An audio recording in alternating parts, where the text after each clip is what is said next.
Hello, ladies and gentlemen, and welcome to The Discriminating Gamer, the board game review show that asks, why is it so difficult to be the captain of a submarine? Because of all the pressure.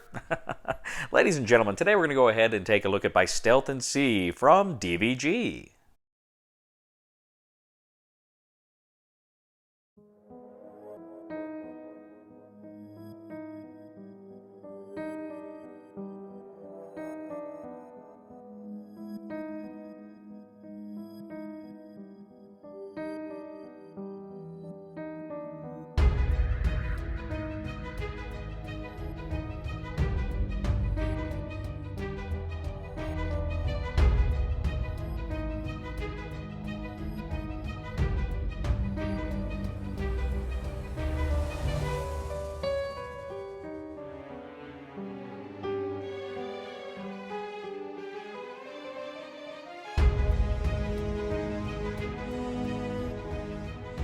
In By Stealth and Sea from DVG, 1 to 3 players take on the roles of these human torpedo sabotage teams that took place during the Second World War.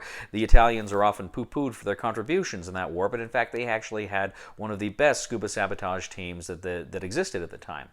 This game essentially attempts to recreate how these Italian submarine teams worked and how they conducted sabotage in British ports.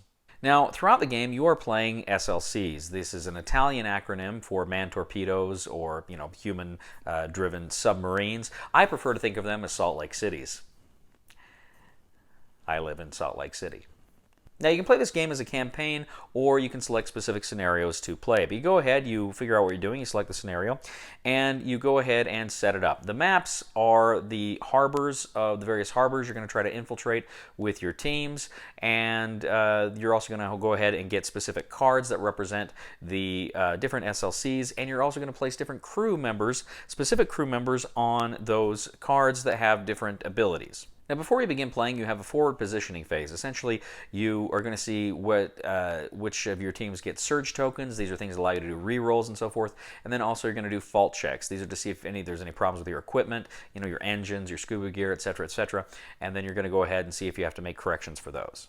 Now, during the fault check, what you're going to do is roll a die to determine which of your SLCs is affected, and then you're going to draw a fault card, and this fault card will essentially say what exactly is the problem, what is going on with your equipment, and how that maybe will affect how you play the game.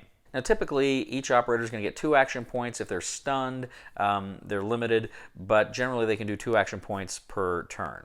Now, typically things will be, if you use both your action points for something, you can just do it. If you use 1 action point, you may have to roll to see if you can do it. One of the things you can do is you can move. You move straight in a direction, and you can, of course, surface or submerge. That's going to be kind of an important part of it as well, and that's going to kind of determine how you can move as well. You can change direction, surface or submerged, again, depending on how many action points you use. You can ready one of your operators if they're flipped over. You can attempt to evade a torpedo net. You can repair parts of your ship. You can do a repair action. You can also detach or attach warheads to ships in the harbor. You can attempt to scuttle your own ship if that's something you need to do. And you can attack directly from the SLC.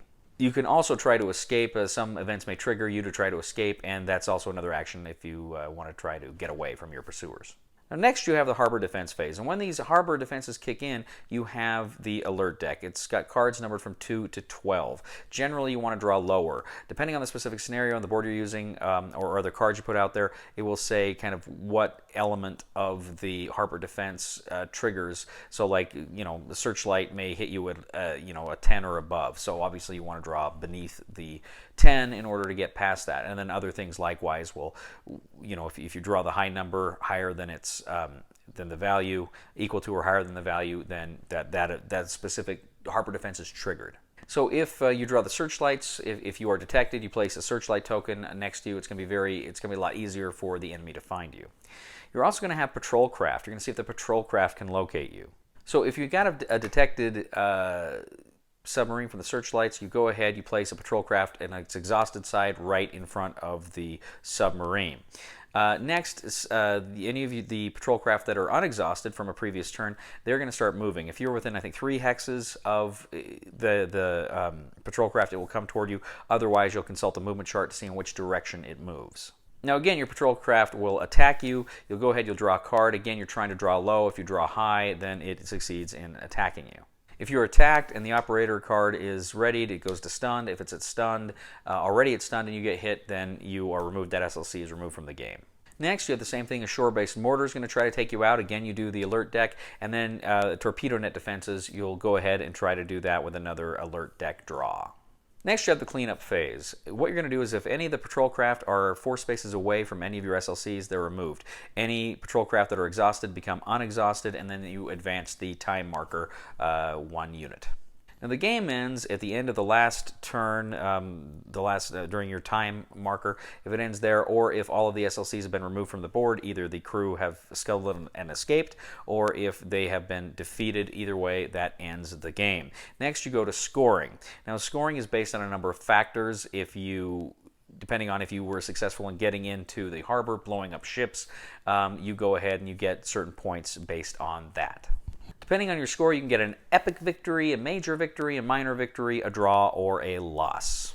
But if you and your friends can go ahead and score the most points, then you can gain a victory in By Stealth and Sea. So, By Stealth and Sea, I was very interested in this because it was from designer David Thompson, who has just knocked it out of the park with a lot of games I played of his recently. Of course, the Undaunted Normandy games are brilliant. Europe Divided was brilliant. Castle Itter I really enjoyed. And so I was kind of excited to play this one, to see this one. I played Castle Itter, a solo game, and I really just kind of fell in love with it.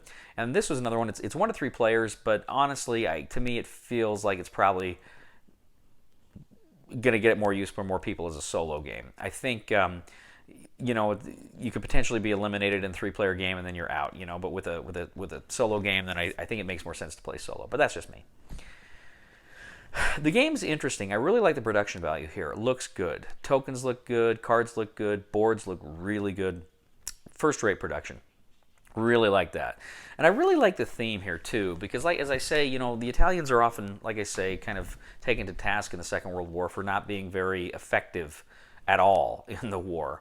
And in fact, this was one of the areas in which they really shined. I remember years ago reading an article, I think in World War II magazine or something, about these Italian naval saboteurs, and it was really fascinating, and I'd forgotten a lot about it, and then I'm kind of reading up again about it here, and it's like, oh yeah, that's really cool, and what a neat thing to make a game out of. What a neat aspect of the war to make a game out of. So I really, really appreciated that too. So gameplay. You've got things happening to you in the game with the fault checks, and things are screwing up on your ship, and then you're taking your actions, and then you've got the enemy defenses, the harbor defenses.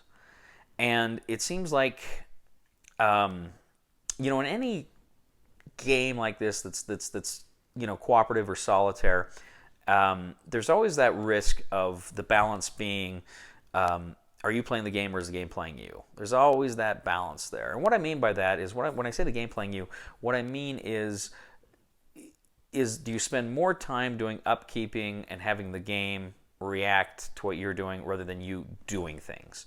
And one of my classic examples of this was, I think, like Arkham Horror 3rd Edition, which I thought was just horrible, because it was like, it's a cooperative game, but it's like you're taking forever going through all the steps of the game, and when it gets to you, your turn's over really quick.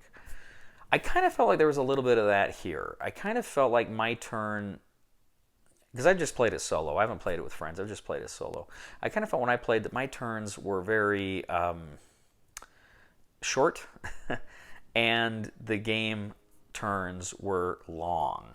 And not just long, but repetitive. It felt like where you draw the card for this. Okay, then I draw the card for this, and I draw the card for this, and it felt kind of samey. And it was almost, I wished like there had been some other mechanic with the patrol craft or searchlights or something. I don't know, where some other thing instead of just that card draw came into play.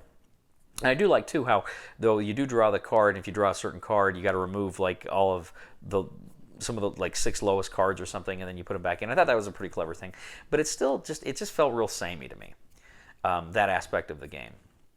Now, on the whole, I did like it. I did have fun with this game. I did enjoy it. But I didn't enjoy it nearly as much as like Castle Itter or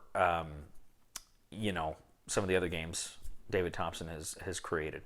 I like this game. I didn't love it. I'll probably play it again, I'm sure, down the line, but I'm not in any great hurry to play it again. Now, I should point out, too, it's designed for a campaign play, and I'm not a big campaign guy, so I'm probably not going to do the campaign thing. And that may be a whole new experience. If you're somebody who likes campaigns, then that may be a big draw for this. For me, I'm just going to play the individual scenarios. But again, like it, didn't love it. I'm going to say try it before you buy it. I think it's a good game. I just don't think it's a great game. So with those caveats, that's my recommendation.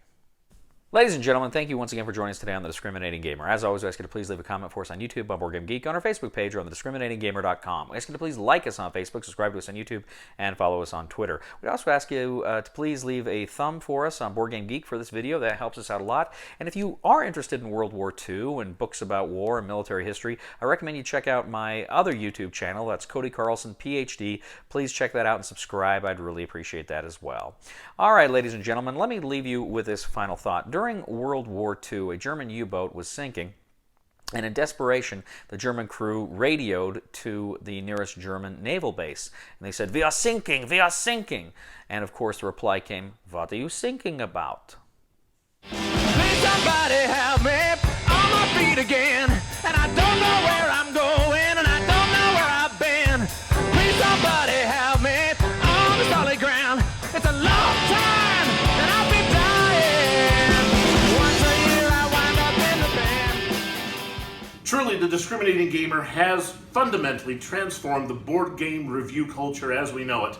Not too many people know this about Cody, but he grew up in very humble circumstances. His parents were too poor to afford board games. In fact, the only board game he could afford to play as a kid was Shoots.